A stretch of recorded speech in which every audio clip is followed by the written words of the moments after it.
BRS చేపట్టిన చెలో bus భవన్కు కాంగ్రెస్ ఎమ్మెల్సీ అద్దంకి దయాకర్ కౌంటర్ ఇచ్చారు.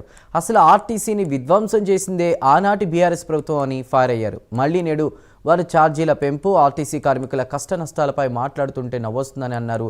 నాడు 40 రోజుల పాటు ఆర్టీసీ ఉద్యోగులు సమ్మె చేస్తే పట్టించుకొని బీఆర్ఎస్ నాయకులకు ఆర్టీసీ గురించి మాట్లాడే నైతిక హక్కు ఉందా అని ప్రశ్నించారు. ఏంటంటే పని పాట లేదు. ఇప్పుడు దీన్ని ఎట్లా డైవర్ట్ చేయాలి? మొత్తం బీసీలకు సంబంధించిన అంశంలో ప్రభుత్వం యొక్క కమిట్మెంట్, కన్విక్షన్ అనేది తెలుస్తున్నది. దీన్ని ఎట్లా డైవర్ట్ చేయాలి అని చెప్పేసి బస్ భవన్ అని చెప్పేసి, లేకపోతే ఏంది ధర్నా అని చెప్పి ఇట్లా మొత్తం ఒక డ్రామా క్రియేట్ చేస్తున్న పరిస్థితి ఇలా బీఆర్ఎస్ నాయకులను.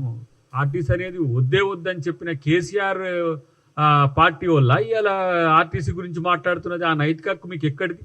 గతంలో మీరు 3-4 సార్లు ఛార్జీలు పెంచిన పరిస్థితి ఉన్నది. ఆ రోజు ఉన్న పరిస్థితులు ఏంటి, మీరు పెంచింది ఏంది అని చెప్పి ప్రజలు ప్రశ్నించిన, మేము మాలాంటి వాళ్ళని ప్రశ్నించిన, కాంగ్రెస్ పార్టీ ప్రశ్నించిన ఎలాంటి స్పందన లేదు. ఆర్టీసీ అసలు అవసరమే లేదు, ఆర్టీసీని మేము ప్రైవేట్ పరం కాదు, అసలు ఆ వ్యవస్థనే మాకు వద్దని చెప్పిన కేసీఆర్ ఇలా కేసీఆర్ వారసులు వచ్చి ఆర్టీసీని ఇలా కాంగ్రెస్ పార్టీ అధికారంలోకి వచ్చినాక ఇలా ఆర్టీసీని లాభాల బాటలో తీసుకుపోతున్న క్రమంలో మొత్తం ఏదో నష్టపోయినట్టుగా చేసే ప్రయత్నం చేస్తున్న పరిస్థితి మిమ్మల్ని చూస్తే నవ్వొస్తుంది. కనీసం సిగ్గుండాలి ఇవన్నీ మాట్లాడటానికి. మీరు మాట్లాడుతున్న బైట్స్ చూస్తున్నాం కదా. బీఆర్ఎస్ పార్టీ కూడా కాదు, బీఆర్ఎస్ పార్టీలో ఉన్నది 3.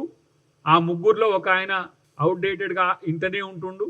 మీ ఇద్దరు తెలంగాణ ప్రజల్ని ఏ విధంగా వంచిండ్రో, ఆర్టీసీని ఏ విధంగా వంచిండ్రో స్పష్టత ఉన్నది. కాబట్టి మీ మాటలు నమ్మరనే విషయాన్ని చెప్తూనే వీళ్ళు చెప్పే అబద్ధాలు కూడా నమ్మకండి అని చెప్పి నేను ఉద్యోగులకు కానీ, ఆర్టీసీకి కానీ, తెలంగాణ ప్రజలకు కానీ నేను విన్నవించుకుంటున్నాను. బీఆర్ఎస్